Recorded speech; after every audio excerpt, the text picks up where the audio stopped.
په هیواد کې د وروستیو سیاسي او نظامی تحولاتو په اړه د طالبانو له ویاند ښاغلي ذبیح الله مجاهد سره د کابل ټکي مرکه. محترم مجاهد صاحب، له هر څه وړاندې ښه راغلاست درته وایو او مننه کوو چې له شته مصروفیتونو سره مو وخت راکړ. د قطر په پلازمینه دوحه کې تر یو پړاو خبرو وروسته اوس د دواړو مذاکراتي ټیمونو په توافق یوه وقفه رامنځته شوې. تاسو څه فکر کوئ چې مذاکرات به بیرته په ټاکلې نیټه پیل شي؟ بل دا چې په مجموع کې د دوحې مذاکراتو ته څومره خوشبین یاست؟ بسم الله الرحمن الرحیم. حامد و مصلی اما بعد. تر هغه ځای پورې چې اسلامي امارت پورې ارتباط نیسي زموږ مذاکراتي ټیم خو خپل آمادګۍ لري او امید دا ده چې مذاکرات بیرته په خپل هغه ټاکلي وخت پیل سي. د دواړو غاړو ټیمونه هغوی په خپل آمادګیانې بشپړوي او انشاءالله چې تر اوسه ستونزه نه لیدل کېږي داسې مذاکرات به په خپل وخت پیل نسي. بل د مذاکراتو لپاره د خوشبینۍ موضوع دا تر د مذاکراتو د جریان پورې تعلق لري. مذاکرات د یو جهت له خوا نه کامیابېدلی هم نسي او پر مخ هم نسي تللی، څو چې ټول جهتونه چې پکې ناست دي او ونډه لري هغوی پرمختګ ته اراده ونه لري او نیت ونه لري، نسي کېدلی چې پرمختګ وسي. اسلامي امارت ژمن ده، له خپلې خوا نه تعهد لري، ډېر ښه قوي ټیم لري، ټیم ته ښه صلاحیتونه ورکړل شوي دي او ښه واحد او د یو نظر ټیم ده، همداراز متعهد ټیم ده د هیواد ګټو ته، د اسلام ارزښتونو ته، زموږ د تیر 20 کلن جهاد ارمانونو ته، همداراز د هیواد ګټو راتلونکي ته ښه په سنجیدګۍ او هوښیارۍ سره انشاءالله تعهدات هم لري او اراده هم لري او نیت هم لري. وروسته نو جریان پورې تعلق نیسي چې د مذاکراتي جریان مقابل جهت هغه څومره کولی شي دا ورته موافقات په ځان کې راولي او بیا ښه ګامونه واخلي. خو وختي ده لاسې څه ووایو، امید شته چې دواړه غاړې پرمختګ ولري انشاءالله. طالبانو په څرګند ډول ویلي چې افغانستان کې له اسلامي نظام پرته بل هیڅ ډول نظام ورته د منلو وړ نه دی. د اسلامي نظام په هکله که اوریدونکو ته لږ وضاحت ورکړئ. اسلامي نظام تنها زموږ ادعا او هدف نه ده، بلکې د ټول ملت را سره مشترکه هیله او ارمان ده. د دغه نظام لپاره زموږ ملت 40 کاله کې قربانۍ ورکړي، نږدې یا زیات له 2 میلیونو پورې زموږ ځوانانو، سپینګیري او ماشومان او ښځې په دې لار کې قرباني شوي او شهیدان شوي دي. اسلامي حاکمیت زموږ د ټولو هیله ده او زموږ په خیر هم ده، د الله جل جلاله فریضه ده او زموږ د جهادونو ارمان ده. هم د شوروي اتحاد په وړاندې چې جهاد وسو لوی او ستر ارمان دی چې متاسفانه نسو تکمیل، هغه اسلامي نظام منځته راتګ و او همداراز اوس هم کوم جهاد چې سوی د اسلامي حاکمیت لپاره ده او دا به حتمي وي د اسلامي نظام راتګ. او داسې بیا څرنګه بڼه باندې اسلامي نظام جوړېدلی شي، علما کرامو، فقها کرامو، د اسلام دانشمندانو هغو ټولو په اسلامي نظام باندې لیکنې کړي دي. اسلامي نظام تشریح شوی، له تاریخي پلوه موږ اسلامي نظامونه تیر کړي دي. اسلام تاریخ لدی شاهد د څرنګه به یو اسلامي حاکمیت جوړېده، څرنګه به یو چوکاټ جوړېده. له ټولو نه زیات د خلفای راشدینو رضی الله تعالی عنهم د عدالت نمونې په تاریخ کې پرتې دي، د هغو لارښوونې پرتې دي. زموږ فقهای کرامو چې هغه د یو حاکمیت لپاره اصول ټاکلي دي، قوانین ټاکلي دي، هغه ټول مدون دي، په اسلامي فقه کې ډېر په صراحت سره وجود لري. اسلامي نظام داسې یو شی نه ده چې څوک یې ونه پیژني یا مبهم دا متاسفانه به جلا خبر ده چې اوس څوک په نړۍ کې یو سمپل نه لرو چې اسلامي نظام مثال ورکړو چې دغه ده.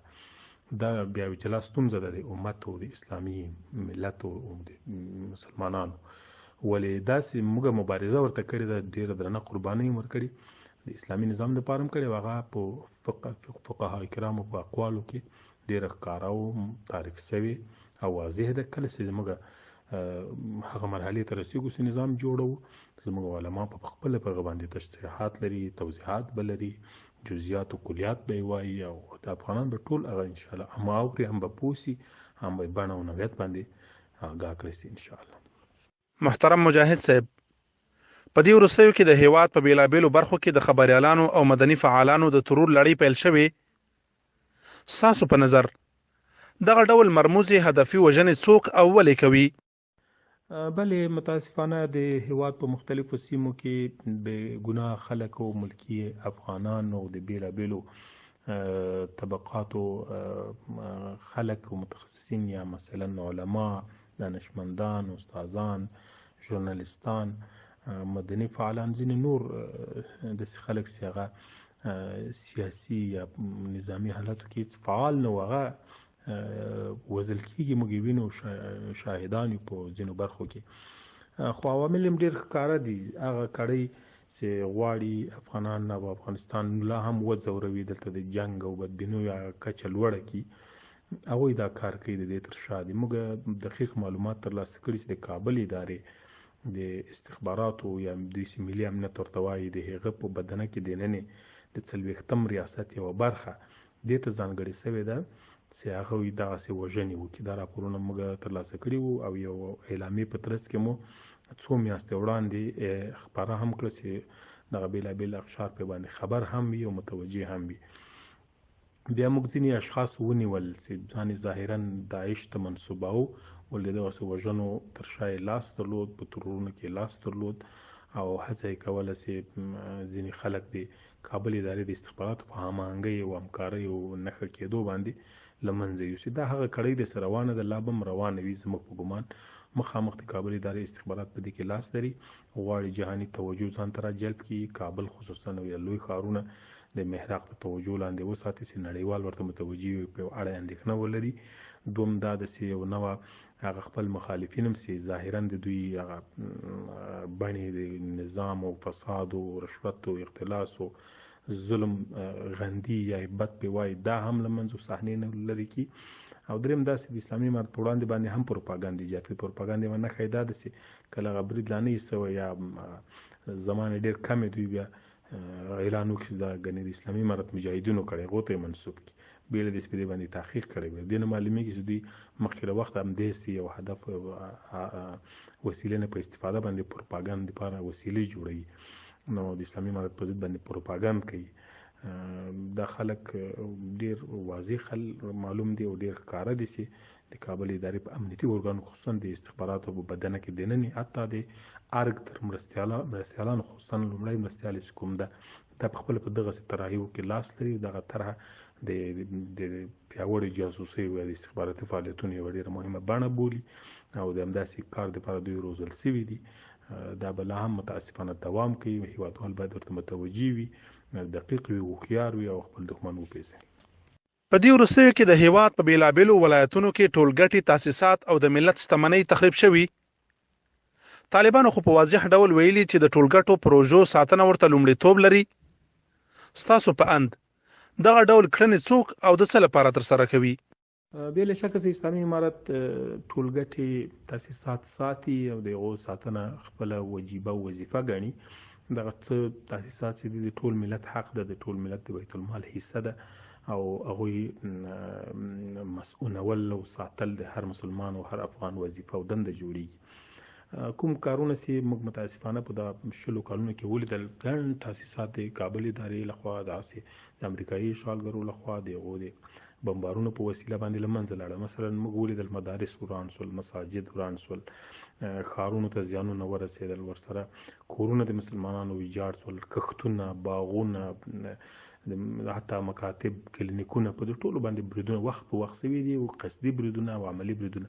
دا ټول زموږ د دښمنانو کار ده. زموږ د هغو دښمنانو چې هم هیواد مو اشغال کړی او هغه دښمنان هم ورسره د اشغال په پلو ولاړ دي. ظاهر ځان ته افغانان وایي خو د اشغال هم پلوي دي، هم ورته خوشحاله وو، هم ورته همکارو ورسره تر اوسه پورې ورسره اوسېږي. د ټول په دې ورانولو کې لاس لري. د اسلامي امارت مجاهدین په استثنایی ډول ویلی سم که چیرې کوم جنگي ساحه وي یا په کوم ځای کې به چاودنه رامنځته شوي یو شی خراب سي او چاودنه د دښمن په ضد وي یو شی خراب سي یا مثلا د دښمن د وسایطو په وړاندې د ټانګونو په وړاندې انفجار رامنځته سي یو ځای سړک خراب سي دا احتمال لري دا جنگي وضعیت ایجابوي له دې نه ما سوه جنګ په مخ نه ځي داسې نن غټه امپراتورۍ او امریکا غوندې یو هیواد ماتې خوري دغه سره هماهنګه او نوا هیوادونه د ناټو په بدنه کې تشکیل او پیاوړې وسلې وسایط درلودل هغه یې دلته د خلکو د وژلو دپاره راوستي وو هغه ټول چې مات شول شکست یې وخوړل د مبارزې برکت و زموږ د مقابلې برکت و دغه مقابلې په زمین کې کېدای شي سړک هم خراب شوی وي پل هم خراب سي خو که امن راسي بیرته هیواد آزاد سي او افغانان د خپل اختیار خاوندان سي دا ټول شیان ډېر زر ترمیمېږي او جوړېږي خو په قصدي ډول هیڅ مجاهد هم عمل منفعت جای عمل منفعت مؤسسه عمل منفعه ودانۍ نه ورانه کړې ده نه د کار ته زړه ښه کوي ما مخکې وویل چې دا د بیت المال حصه ده